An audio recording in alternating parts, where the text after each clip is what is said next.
SCP-529 is a small house cat with gray tabby markings. Parts of the animal, from the end of the rib cage to the rear, appear to be missing. The body terminates sharply as if sliced in two. In spite of this, the animal has no health problems and moves about as if its hindquarters were still in place. For example, walking takes place as usual, and sometime after feeding, the animal makes motions as if to void itself of waste matter. The cross-section does not display the interior of the animal, but appears pure black to the eye and absorbs all non-visible wavelengths of light. It is slightly yielding to the touch.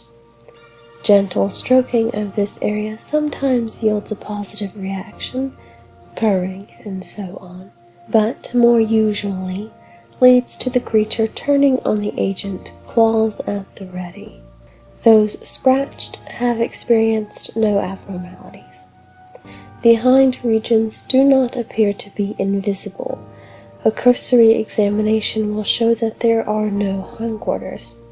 DNA testing has shown the animal to be female. No special precautions have yet proven necessary. Josie is quite affectionate and at this stage is free to move about the lower levels of the facility. Staff are not permitted to feed her cheese. She will become distressed if not given sufficient cheese.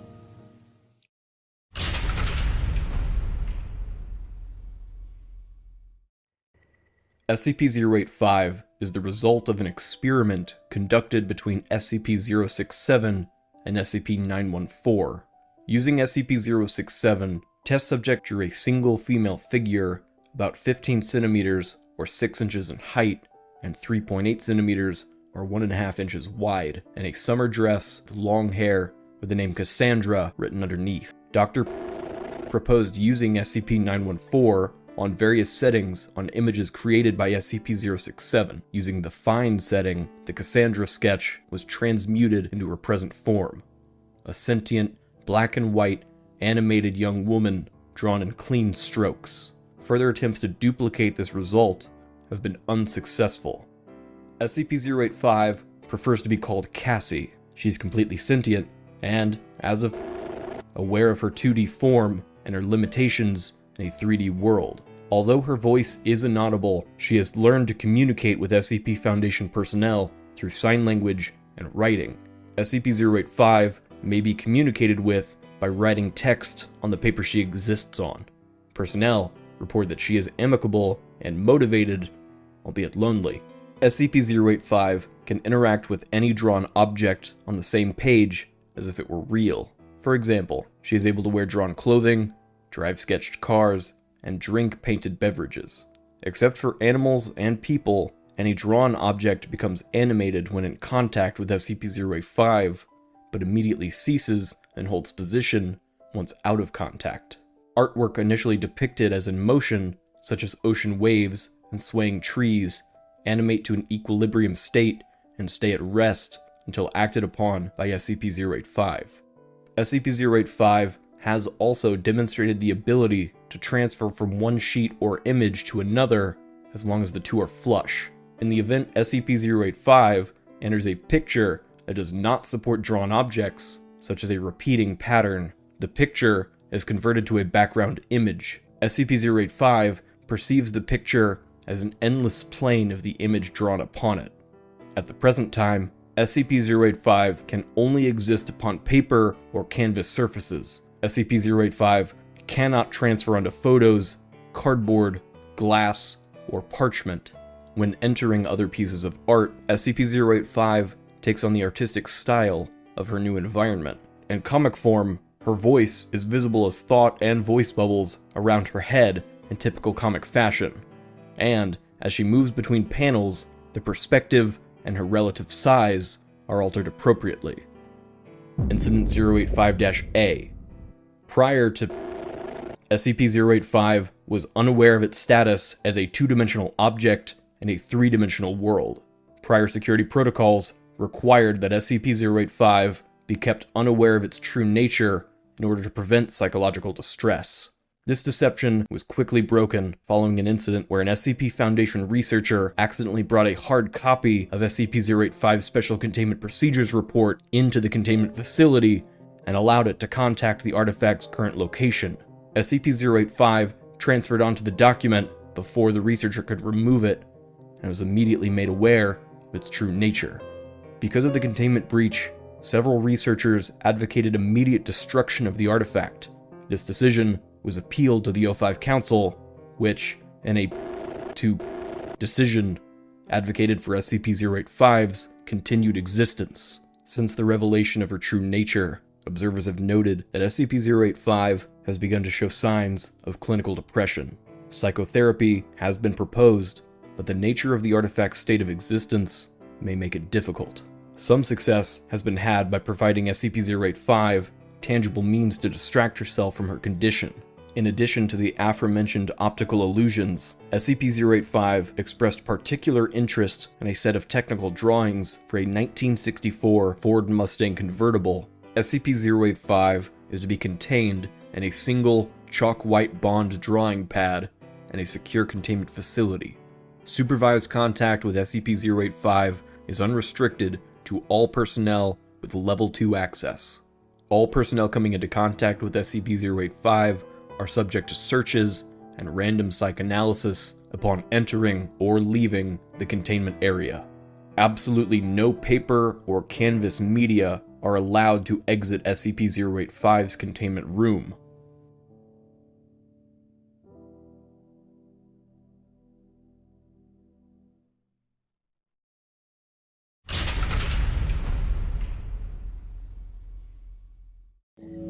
(999) appears to be a large, amorphous, gelatinous mass of translucent orange slime, weighing about 120 pounds, with a consistency similar to that of peanut butter. Subject's size and shape consistently change, though most of the time its form is the size of a large beanbag chair. Composition of 999 is oil-based, but consists of a substance unknown to modern science. Other than a thin, transparent membrane surrounding the orange mass, subject appears to have no organs to speak of. Subject's temperament is best described as playful and dog-like. When approached, 999 will react with overwhelming elation, slithering over to the nearest person and leaping upon them, hugging them with a pair of pseudopods, all the while emitting high-pitched gurgling and cooing noises. The surface of 999 emits a pleasing odor that differs with whomever is interacting with it. Recorded scents include chocolate, fresh laundry, bacon, roses, and Play-Doh. Simply touching SCP-999's surface causes an immediate euphoria, which intensifies the longer one is exposed to 999, and lasts long after separation from the creature. Subject's favorite activity is tickle wrestling, often by completely enveloping a person from the neck down and tickling them until asked to stop. While the creature will interact with anyone, it seems to have a special interest in those who are unhappy or hurt in any way. Persons suffering from crippling depression after interacting with 999 have returned completely cured with a very positive outlook on life.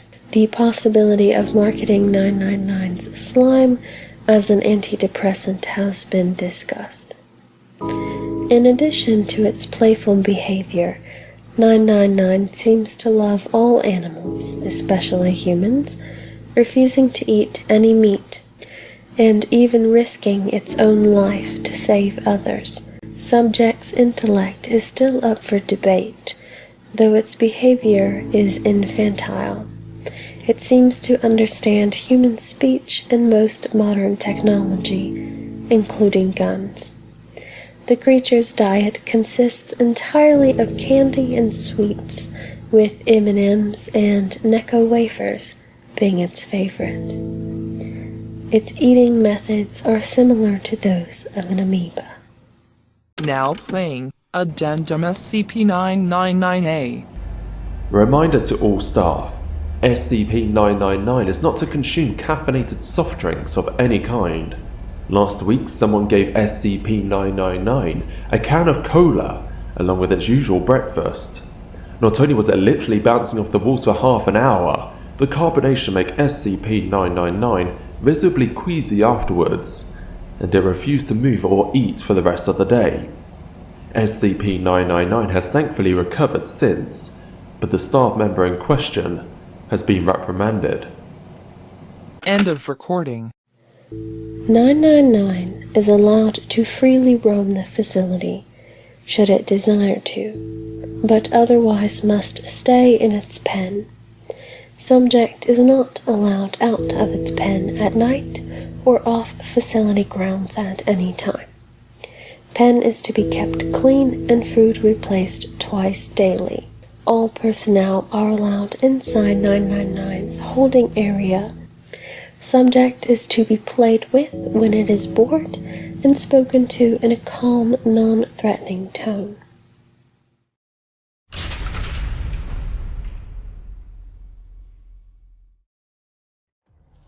SCP-3922 is a cylindrical object, 3 cm in diameter and half a centimeter in height and composed of a nickel-aluminum alloy.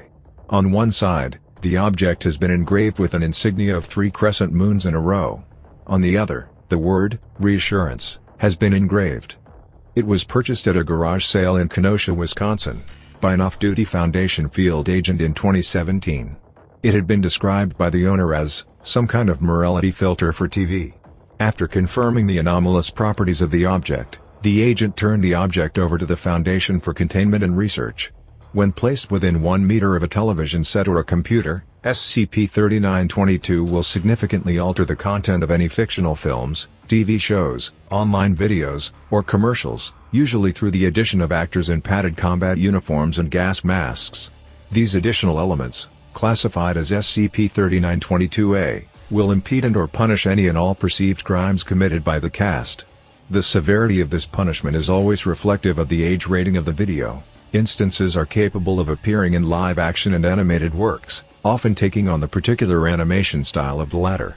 However, regardless of the time period portrayed in the video, the soldiers are always in possession of high-powered energy-based weaponry, vehicles capable of interstellar flight, combat drones, and other futuristic elements, all of which bear the same triple moon insignia. At the end of every video affected by 3922, an altered end title card will play in the place of any end credits, including the triple moon symbol, as well as the words, "You are watched, you are protected, you are loved."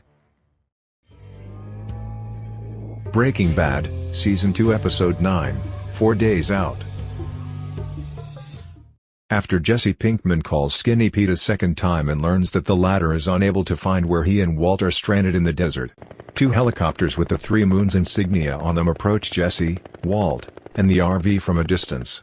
After touching down, 4 soldiers emerge from a helicopter, 2 of which immediately arrest Jesse and Walt for manufacturing a controlled substance. The other 2 inspect the meth lab inside the RV and confiscate the recently created product. After being treated for dehydration, Jesse and Walt are transported to the Albuquerque Metropolitan Detention Center as a soldier calls a disbelieving Hank Schrader and informs him that his brother-in-law is Heisenberg. The remainder of the episode depicts the consequences of Walt's public exposure. Hank angrily interrogates an arrogant and defiant Walt, resulting in the 2 nearly coming to blows.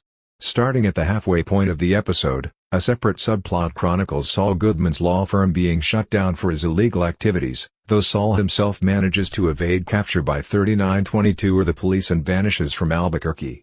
The closing shot of the episode depicts Walt coldly staring at a conflicted Hank through his prison cell doors after delivering a monologue in which he revealed his role in the death of Tuco Salamanca. Gus Fring, Mike Ehrmantraut, and other law-breaking characters introduced earlier in the series are absent from the episode and apparently remain undetected by SCP-3922-A. Better Call Saul, Season 1 Episode 2, Miho. As Jimmy McGill and Tuco Salamanca are deciding on the skateboarding twins' punishment for insulting Tuco's grandmother, a helicopter similar to the one seen in the previous Breaking Bad test approaches the scene. Tuco is executed via a long-range sniper rifle shot to the head. Nodos and Gonzo are killed and Nacho is seriously injured as they return fire. After the helicopter touches down, a soldier begins treating Nacho for his gunshot wounds while other instances interrogate Jimmy and the skateboarders.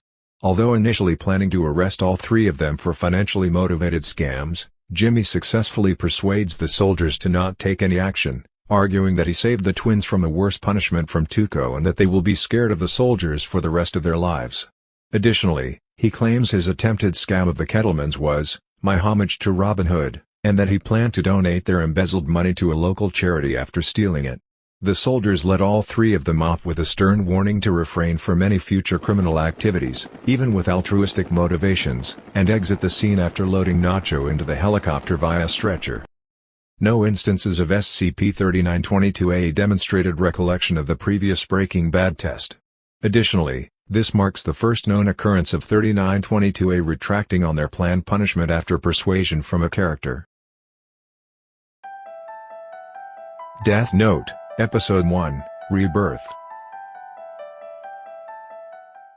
Ryuk drops the Death Note in the human world, and Light Yagami picks it up.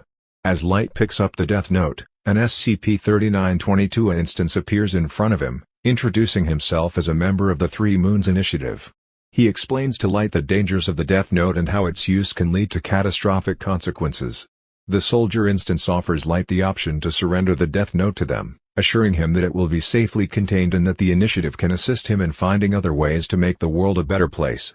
After some hesitation, Light agrees and hands over the Death Note. The soldier thanks him and leaves, taking the Death Note with him. The rest of the episode shows Light continuing his daily life, pondering the soldier's words and the power he almost wielded. The episode ends with Light staring at the sky, deep in thought. Dr. Naismith was uncomfortable with this test, saying, "You do realize that we just gave the Three Moons a Death Note, right? I know that the Death Note can only kill humans, and they can do that easily. But the possibility of them doing a murder spree with the Death Note should not be ignored." A recorded playthrough of Five Nights at Freddy's. At the beginning of the playthrough, SCP-3922-A instances barge through the front door of the pizzeria and escort the night guard out, telling him that the pizzeria has closed due to health and safety concerns.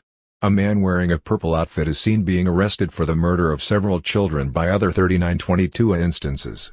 This man is assumed to be William Afton, also known as the Purple Guy from later entries. The Lion King. The film proceeds as normal, except for the end credits, which includes a note after the special thanks section. This narrative has been fully inspected by the Three Moons Initiative, and we are happy to report that no illegal hunting of African wildlife has been detected. It is currently believed that fictional societies that have no interactions with humanity are outside of SCP-3922 jurisdiction. Child's Play.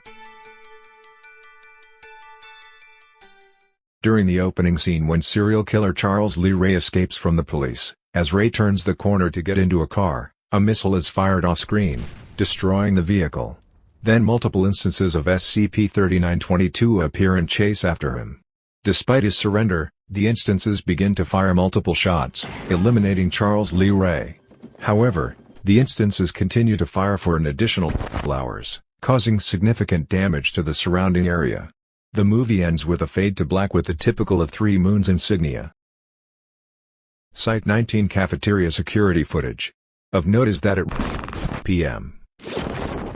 a member of Foundation janitorial staff was recorded smoking in direct violation of Foundation health and safety standards.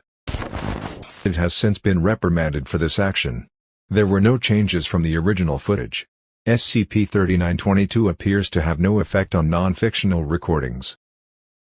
A recording of Toy Story 2. Recording was taken in a movie theater. At the beginning of the film, a soldier steps in front of the person holding the camera, reminds him that recording in a movie theater is illegal, confiscates it, and turns off the camera. SCP-3922 seemed to consider the recording of Toy Story 2 as the narrative, rather than the plot of the movie being recorded. Berserk, Episode 23, Eve of the Feast. During the eclipse, just before the scene where Griffith activates the Crimson Behalit charm to summon the God Hand, several 3922A dropships descend on the scene. A sniper shoots the Behalit with a magnetic charge.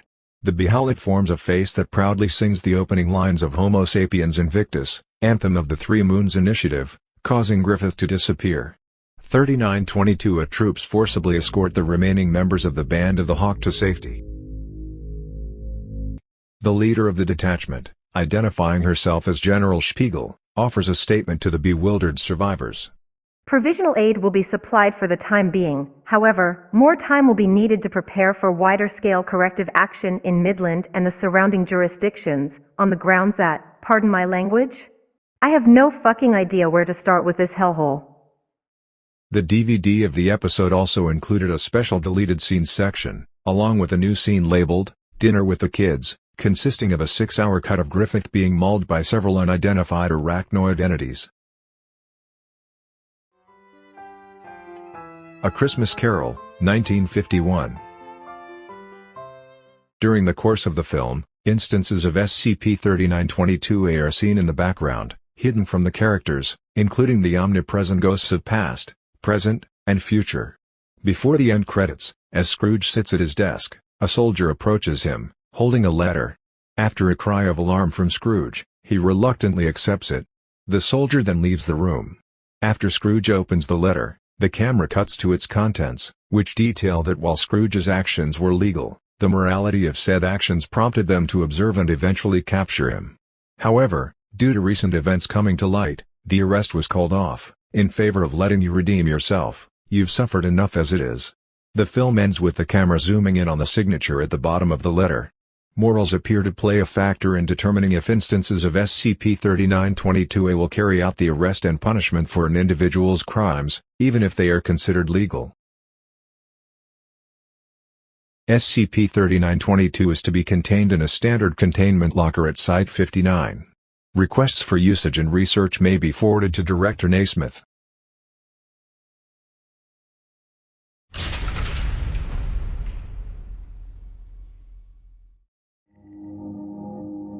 SCP-1678 is a full-scale mirror image reconstruction of the British city of London, located exactly 1 kilometer underneath the original city of London. Currently, only the Hyde Park district of SCP-1678 has been explored, but all buildings, at least within the explored district, correlate exactly to their surface counterparts in terms of location, as well as the exterior size and shape, although rarely in terms of architecture, building material, and interior layout. The city has been constructed to resemble the city as it was in the Victorian era, with constructions designed to resemble traditional gas lighting prevalent on the streets, and with all modern buildings in the original city of London being represented in a Victorian style of architecture, most notably the skyscrapers of the business district. Illumination is infrequent and unreliable, and it is unknown how SCP-1678 has acquired a steady oxygen and gas supply. SCP-1678 is believed to have been constructed instantaneously by unknown means, with the SCP-1678 Houses of Parliament serving as the epicenter for the construction process. This is evidenced by the fact that as distance from the Houses of Parliament increase, there is an exponentially increasing frequency of flaws in the construction of SCP-1678. Such as houses built entirely out of copper pipes or other unconventional materials. Gas lights being little more than a metal rod topped with a floating orb of light. Buildings containing no floors, and at the furthest explored distance from the epicenter, no windows or doors. Aside from the Foundation occupants and cases of SCP-1678-A, B, and C, SCP-1678 is believed to be uninhabited. SCP-1678 is believed to have been constructed with the intent to harbor the survivors of an XK-class end-of-the-world event. This is evidenced by an audio recording that will activate and play upon any person entering the city. My fellow citizen, if you are hearing this tape, then the world as we knew it has finished. The sky has broken. The ground heaves with the tramp of terrible feet. and all the horror and madness from the dark corners of the world has broken free to exact its vengeance on the world of man. Those who sought to contain them are killed or scattered, and we soon learned that to attempt to fight these creatures is almost invariably to face one's death. Countless billions have been slaughtered in their attempt to sate their endless appetite for death, and there is nothing, was nothing we could do to stop them. Evil has raised its bloody flag upon all nations of the world and crowned its unholy victory to the broken sky. Yes, this is the end, but there is a new hope. Welcome to London, a city of survivors, a city of the free. Together, fellow citizen, we will wait and prepare for the new beginning, the grand new world that is soon to come. Let the world above burn. We will endure. Let the monsters have their world. We will prepare. And let the ground tremble with a new Armageddon as evil consumes itself. For I tell you, citizen, upon the day of the ruination of man, their insatiable appetites will turn them against one another in their endless lust for death. We will wait. And I tell you, citizen, that there will be a new morning, and you will emerge from London and stand blinking in the sun, as our children play and laugh in the bones of horrors long dead. And you will walk, hand in hand to the sea, our faces skywards, as the rising sun ushers in the new age of man. And you will gather, citizen, at my feet, as I summon London from its rest, and it shall burst phoenix-like from the ashes of the old. And on that day, citizen, there shall be a new order, as we raise the Union flag over the entire world. I welcome you to London, the last city, and the first.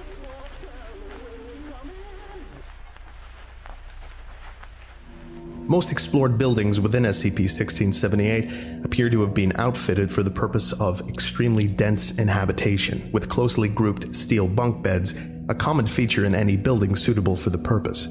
Foundation researchers have advised that most explored buildings within SCP-1678 are unfit for human habitation. Due to a high performance of mold, damp, and poor construction within these buildings, some buildings are outfitted for other purposes. Most notably, the SCP-1678 version of the Natural History Museum, which is featuring an exhibit titled The Fall of Man, and contains representations of several known SCP entities, and images and artwork depicting apocalyptic settings.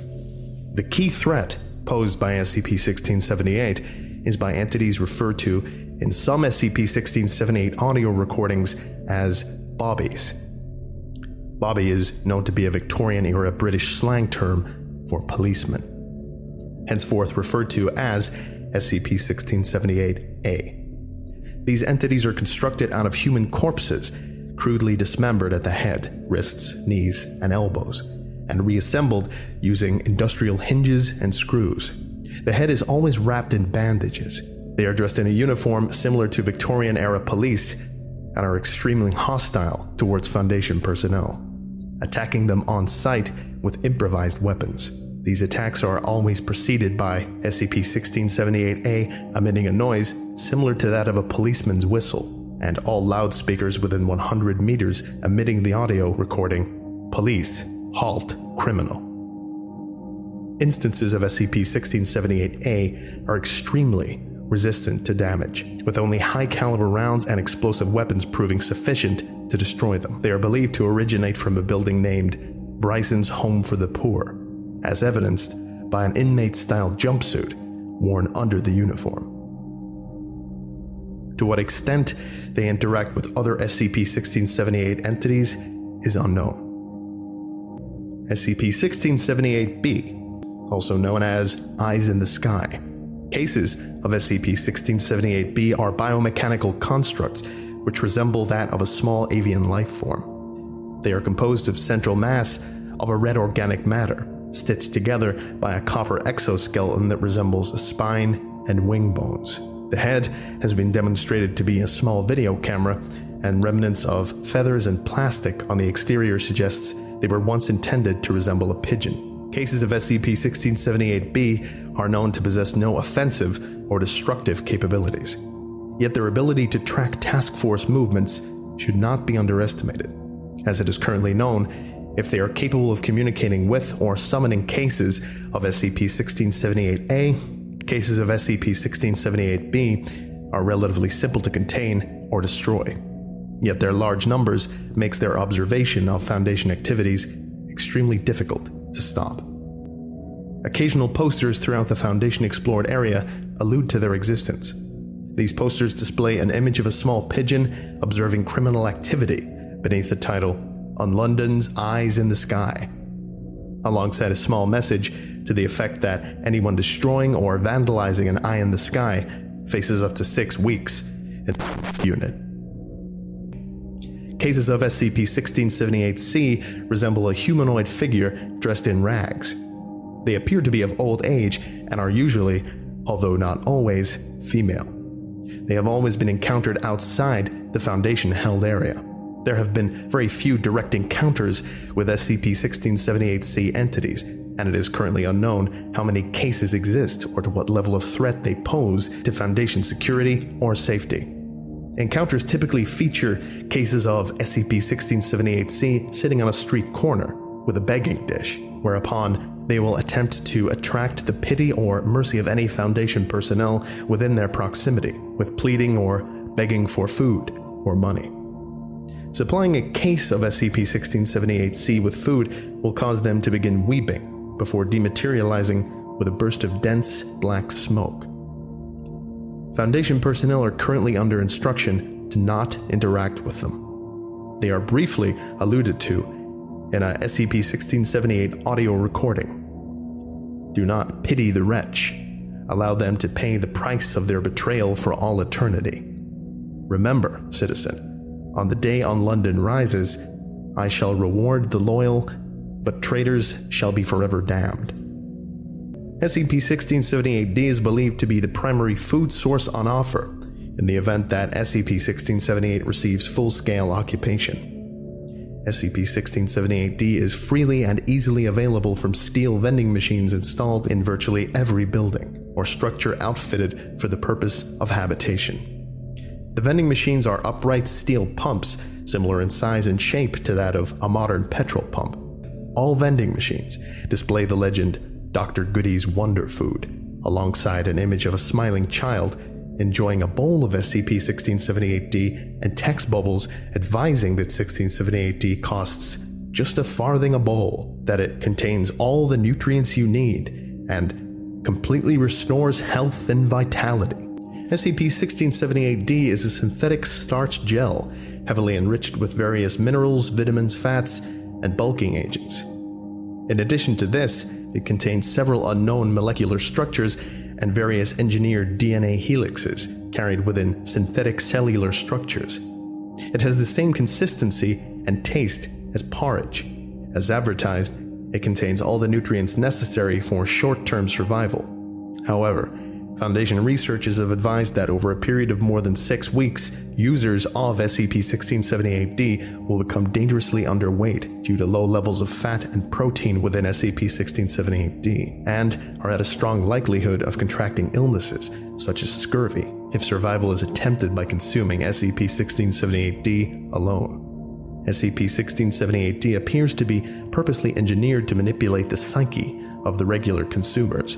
Through a mixture of unknown molecular compounds, regular consumers are more obedient to authority, are less likely to commit acts of violence, and are less likely to engage in sexual intercourse, have a reduced capacity for fear or panic, and have consistently high morale. In addition, it also has engineered side effects, such as depressive symptoms and headaches if a subject suddenly abandons consuming SCP-1678-D. Consumer. It is currently unclear what entity, being, or intelligence is responsible for the creation and maintenance of SCP-1678. It is unclear as to what event or disaster SCP-1678 is being prepared for. SCP-1678 remains only partially contained. Mobile Task Forces Tau-4 and Epsilon-6 have succeeded in establishing a defense perimeter around the Hyde Park district of SCP-1678, with cases of SCP-1678-A largely ceasing their attacks on the perimeter of the Foundation-held area. A long-term research base is currently under construction, and Mobile Task Force commanders are preparing an assault on the SCP-1678 Natural History Museum with the intent of capturing a forward command post to direct defense efforts. Current short-term aims involve the capture of an extension of the defensible perimeter to the SCP-1678 Natural History Museum, and to research and ascertain the origins, construction, and weaknesses of the SCP-1678-A entities. Long-term aims involve efforts to halt, hinder, or control the reduction of SCP-1678-A entities, and to assault the SCP-1678 Houses of Parliament, where the being, entity, or intelligence responsible for the creation of SCP-1678 is believed to reside, and to capture and contain the aforementioned being.